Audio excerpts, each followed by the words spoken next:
Okay, so I'm going to try to explain last row and how it works. I put a little tick counter here on the screen.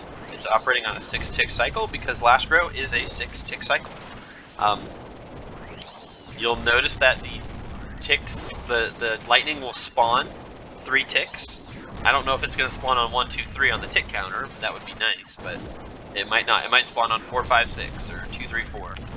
The main important thing is the lightning will explode 3 ticks later. So it'll spawn 1, 2, 3, and it'll explode 4, 5, 6. And doing that lets you do a really nice strategy where you stand on any of the tiles that are not a tick, the first tick of lightning spawn. So there'll be a wave of first tick spawns, a wave of second tick spawns, a wave of third tick spawns. And you just have to stand on any tile that isn't in that first tick of spawns and move to the first wave of lightning as it explodes. So you can be standing on the second or the third and then move to the first wave as it explodes and you'll be safe. You'll just be damage free. And the only way that you can really get messed up is if the boulder gets in your way. So we're going to see that in action here. Okay, so 1, 2, 3. Let's just look at the tick counter. I don't know.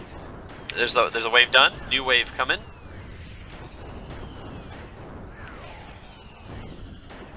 There's a wave completed.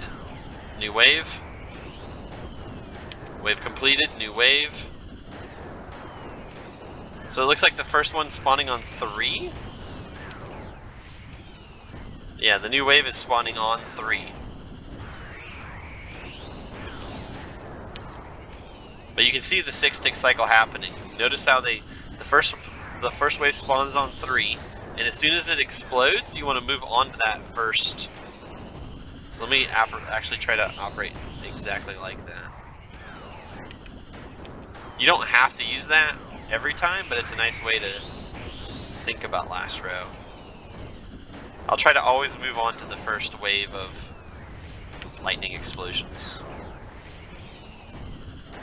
See, I'm moving on to the first wave as soon as it explodes. And then you can just stand anywhere that the lightning isn't and then move to where the lightning is as it explodes.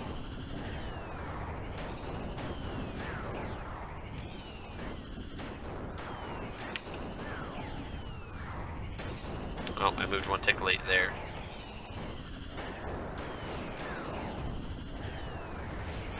That wave, there was a bunch of wave 1 and then just very few of wave 2 and wave 3. Like the whole row can basically fill up on the first wave, but like there was a bunch of wave 1 explosions. So it doesn't have to be lightning spawning on 1, 2, and 3, but that's when the potential spawns can happen. And then after they spawn, they'll explode 3 ticks later. Yeah. So there you go. That's a little bit of a way of thinking about last row. Hopefully the tick counter being in the middle and you can see exactly as they spawn what's happening. That might help you understand how to dodge lightning a little bit better. Given the fact that like you might have a bunch of spawns that pop in, on, let's say those tiles, you just want to stand on not one of those tiles, and as soon as they explode, you move on to the tiles that just exploded, and you repeat that on a 6-tick cycle. And it's a really nice way to dodge a bunch of stuff. Hopefully that helps. If that was any help, feel free to like and subscribe and comment below if I did a good job explaining that. Am I supposed to say anything else? Oh, also there's a link in the Discord below if you want to join in on these 500 carries. Unfortunately, Silac here got stacked out by some damage during P3. He just got stacked out by the floor. I think he just messed up the floor too many times in a row. So he didn't get to use his ambrosia because he just got stacked out, like I just said.